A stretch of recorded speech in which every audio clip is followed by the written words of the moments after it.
Afternoon बच्चों, आज हम अपने कक्षा 9वीं के अलजेब्रा में हल करेंगे प्रकरण 5 दो चारांक वाले रेखीय समीकरण।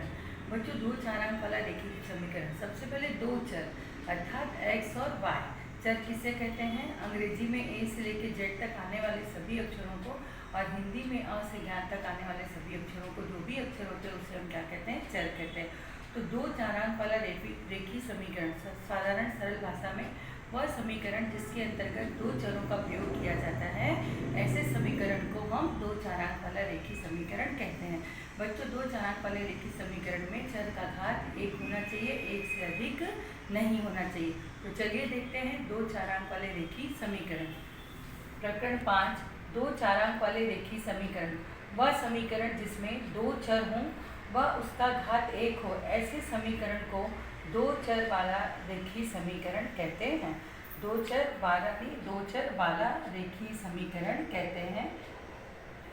उदाहरण x धन y बराबर 15, x ऋण y बराबर 7। ये था इसका उदाहरण।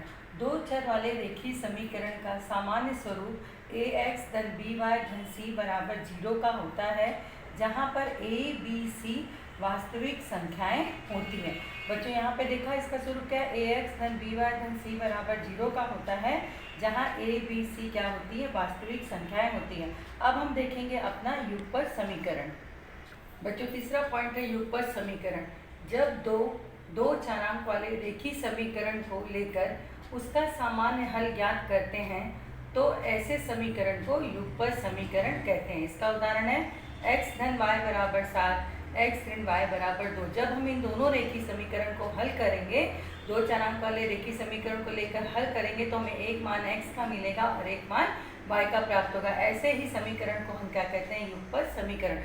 तो बच्चों, अब आपने देखा दो चर वाले रेखीय समीकरण और उसका स्वरूप ax धन by धन c बराबर 0। और तीसरा मुद्दा हमने देखा युगपत समीकरण कि जब दो चारांक वाले रेखीय समीकरण को लेकर हम समानता हल करते हैं और उसका जो भी हल हमें प्राप्त होता है, तो ऐसे समीकरण को हम क्या कहते हैं? युगपत समीकरण।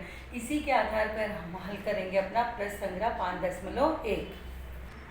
बच्चों, प्रश्न संग्रह 5.1 में देखिए, प्रश्न क्रमांक 1 नंबर का क्वेश्चन है, बहुत ही आसान है। x व y चर का उपयोग करके 5 रेखीय समीकरण लिखें। ये मुक्त उत्तरीय प्रश्न है, इसमें आप कुछ भी लिख सकते हैं, सिर्फ किसका उपयोग होना चाहिए? x और y चर का उपयोग करके। पहला मैंने लिखा x धन y बराबर 7, दूसरा x ऋण y बराबर 10, तीसरा 2x धन y बराबर 15, चौथा 3x ऋण y बराबर 6, पांचवा 3x धन 2y बराबर 20। बच्चों, बिल्कुल मुक्त उत्तरीय प्रश्न है, इसके अंतर्गत सिर्फ x और y होना चाहिए, उसका गुणांक आप कुछ भी लेकर के लिख सकते हैं। ये था हमारा प्रश्न क्रमांक 1। प्रश्न क्रमांक 2, x धन y बराबर 7 के कोई 5 हल लिखें। अर्थात 5 हल का मतलब x और y का मान ऐसा होना चाहिए जिसे हम जोड़ दें तो हमें कितना मिल जाए? 7 मिल जाए। पहला हल है x बराबर 1, y बराबर 6, x धन y बराबर 7, 1 धन 6 बराबर 7।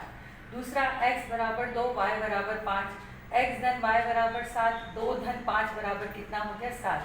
x बराबर 3, y बराबर 4, x धन y बराबर 7, 3 धन 4 बराबर कितना हो गया? 7। चौथा x बराबर 1, y बराबर 6, x धन y बराबर 7, 1 धन 6 बराबर कितना हो गया? 7। पांचवा x बराबर 2, y बराबर 5, x धन y बराबर 7, 2 धन 5 बराबर 7। बच्चों, ये भी क्या है? मुक्त उत्तरीय प्रश्न है, इसमें भी आप कोई भी अंक ले सकते हैं, लेकिन इतना होना चाहिए कि उन दोनों को जोड़ने पर उत्तर कितना आना चाहिए? 7 आना चाहिए। ये था हमारा प्रश्न क्रमांक 2। अब हम हल करेंगे अपना प्रश्न क्रमांक 3। बच्चों, प्रश्न क्रमांक 3 निम्नलिखित युगपत समीकरण हल करें। इसके अंतर्गत पहला प्रश्न है x धन y बराबर 4, 2x ऋण 5y बराबर 1। बच्चों, इस युगपत समीकरण को हल करने के लिए देखो, जैसे मैंने परिभाषा में बताया था कि दो चर वाले दो एक रेखीय समीकरण को लेकर जब हम हल करते हैं, तो ऐसे समीकरण को हम क्या कहते हैं? युगपत समीकरण। यहाँ पर देखिए दो चर है x और y, यहाँ पर 2x ऋण 5y और इन दोनों का घातांक कितना है? 1। तो ये समीकरण कैसे समीकरण है? युगपत समीकरण। अब हल करते समय सबसे पहले हम इन्हीं समीकरणों को नंबर देंगे। x धन y बराबर 4, ये होगा हमारा समीकरण नंबर 1। 2x ऋण 5y बराबर 1, ये क्या होगा? हमारा समीकरण नंबर 2। अब इसमें देखेंगे कि यहाँ पर x और y अकेला है, इसके साथ कोई गुणांक नहीं है, लेकिन समीकरण 2 में x का गुणांक कितना है 2, y का गुणांक कितना है 5। अगर हम एक को दो x के चरांक को बराबर करना चाहते हैं तो हमें समीकरण 1 में 2 से गुणा करना पड़ेगा। अगर हम y के चरांक को बराबर करना चाहते हैं तो यहाँ पे किससे 5 से गुणा करना पड़ेगा, और यहाँ पे धन ऋण है तो ज़्यादातर जब भी हम ऊपर समीकरण हल करें हमें उन चरांकों को बराबर करना चाहिए जहाँ पर धन ऋण हो, जिससे कि आसानी से काटा जा सके। जोड़ करके दोनों समीकरण जुड़ेंगे और एक चरांक कटेगा। वैसे तो ऋण में भी कट सकता है और धन में भी। तो हम क्या करेंगे, समीकरण 1 में y का गुणांक 5 है तो हम क्या करेंगे, समीकरण 1 में 5 से गुणा करने पर यहाँ देखिए 5 गुणे x धन 5 गुणे y बराबर 5 गुणे 4 धन कोष्टक में समीकरण 1 में 5 से गुणा करने पर। बच्चों यहाँ पर मैंने y के गुणांक को समान किया, यहाँ y का गुणांक 5 है तो इसीलिए मैंने पहले वाले में भी 5 से गुणा करके पहले वाले का y का गुणांक क्या कर देंगे, हम 5 कर देंगे।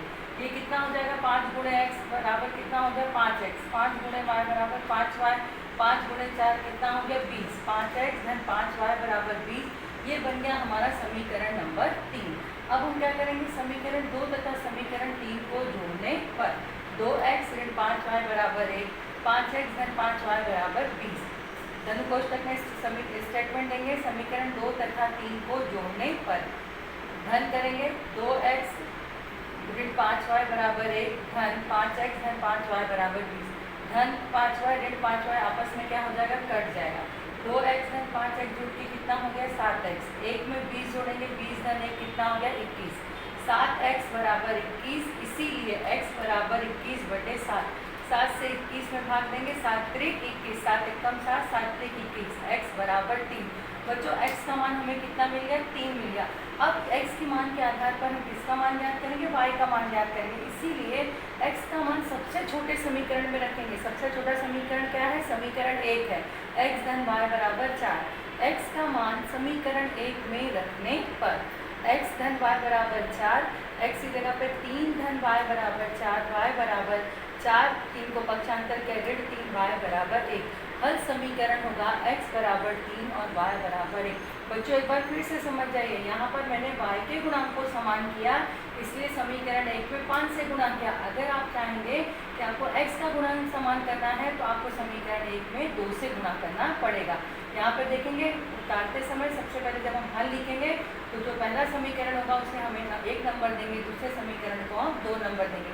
बाद में उसके बाद जैसे मैंने y के गुणांक को समान किया था तो मैंने क्या किया, समीकरण 1 में के सभी पक्षों में 5 से गुणा किया। क्या मिल गया, 5x धन 5y बराबर 20। स्टेटमेंट यहाँ पर मैंने दिया है समीकरण 1 में 5 से गुणा करने पर। इसके बाद में जो नया समीकरण मिलेगा उसे हम क्या नंबर देंगे, समीकरण नंबर 3, जैसे मैंने यहाँ पर दिया। अब 3 तथा 2 को जोड़ दिया तो हमें क्या मिल गया, 7x बराबर 21, x बराबर 21 बटे 7, 7 से 21 में भाग दिया, x बराबर 3। फिर x का मान आप चाहे जो भी समीकरण में रखेंगे, मैंने यहाँ पर 1 में रखा है, अगर आप 2 में भी रखेंगे तब पर भी हल वही आएगा, y का मान 1 ज्ञात होगा। जैसे कि हमने x का मान 1 में रखा तो x धन y बराबर 4, 3 धन y बराबर 4, y बराबर 4 ऋण 3y बराबर 1। हर समीकरण हमारा उत्तर हुआ x बराबर 3 और y बराबर 1। ये था हमारे प्रश्न क्रमांक 3 का पहला उपप्रश्न। अब हम हल करेंगे प्रश्न क्रमांक 3 का दूसरा उपप्रश्न। बच्चों दूसरे प्रश्न में 2x धन y बराबर 5, 3x ऋण y बराबर 5। अब देखेंगे हल करते समय सबसे पहले 2x धन y बराबर 5 समीकरण नंबर 1, इसको 1 नंबर दिया। 3x ऋण y बराबर 5 समीकरण नंबर 2, इसको 2 नंबर दिया। अब यहाँ पर आप देखेंगे कि पहले समीकरण में क्या है, धन y है, दूसरे समीकरण में ऋण y है, तो हमें गुणांकों को समान करने की कोई ज़रूरत ही नहीं है, क्योंकि यहाँ पर भी y का गुणांक 1 है, यहाँ पर भी y का गुणांक 1 है और धन ऋण आपस में समीकरण आसानी से हल हो जाएगा। इसीलिए इसको हम डायरेक्टली हल करेंगे।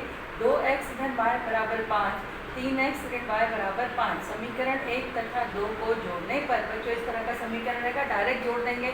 क्या हो जाएगा, 2x धन 3x जुड़ के कितना हो गया 5x, धन y ऋण y से क्या हो गया, कट गया। 5 धन 5 जुड़ के कितना हो गया 10, 5x बराबर 10, x बराबर 10 बटे 5, 5 एकम 5, 5 दूनी 10, x बराबर कितना हो गया 2। x का मान समीकरण 1 में रखने पर समीकरण 1 क्या है, 2x धन y बराबर 5। अब x का मान रखेंगे 2 गुणे 2 धन y बराबर 5, 2 दूनी 4, 4 धन y बराबर 5, y बराबर 5 ऋण 4, y बराबर 1। हल समीकरण x बराबर 2 और y बराबर 1। बच्चों प्रश्न क्रमांक 3 के तीसरे प्रश्न में 3x ऋण 5y बराबर 16, x ऋण 3y बराबर 8। अब देखेंगे हल करते समय सबसे पहले वाले समीकरण 3x ऋण 5y बराबर 16 को हम लेंगे समीकरण नंबर 1, x ऋण 3y बराबर 8 होगा समीकरण नंबर 2।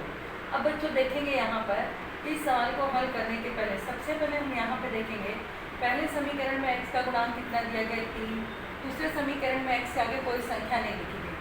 पहले समीकरण में y का गुणांक है 5, दूसरे समीकरण में y का गुणांक है 3।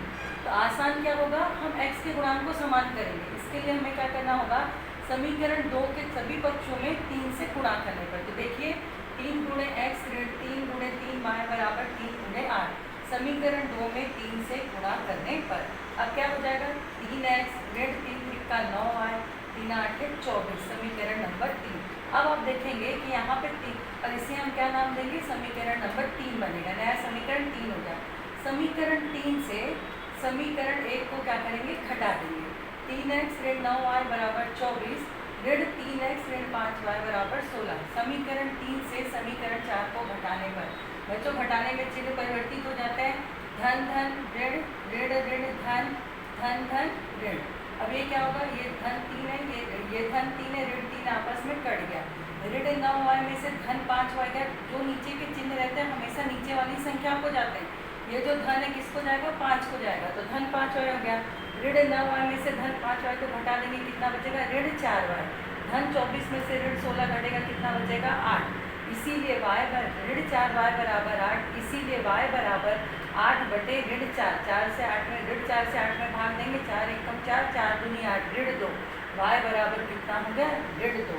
y का मान समीकरण 2 में रखने पर, अब हम कहाँ पर रख रहे हैं, समीकरण 2, x ऋण 3y बराबर 8 में y का मान रखेंगे, x ऋण 3y बराबर 8, x ऋण 3 गुणे ऋण 2, y का मान कितना निकाला हमने, ऋण 2, y की जगह पे ऋण 3 गुणे ऋण 2 बराबर 8, x धन 3 दूनी 6, ऋण मिलकर के धन 6, x धन 6 बराबर 8, x बराबर 8 ऋण 6, 8 में से 6 गया, कितना बचेगा, 2, x बराबर 2। y का मान हमने ज्ञान किया, y बराबर ऋण 2 और x बराबर 2। हल समीकरण होगा x बराबर 2 और y बराबर ऋण 2। बच्चों इस तरह से आज हमने अपने प्रश्न संग्रह 5.1 के पहला प्रश्न, दूसरा प्रश्न और प्रश्न क्रमांक 3 के 3 प्रश्नों को हल किया। इन सभी सवालों को आप अपनी कक्षा कार्य की कॉपी में अच्छी तरह से लगा लीजिएगा। आज के लिए इतना ही, धन्यवाद।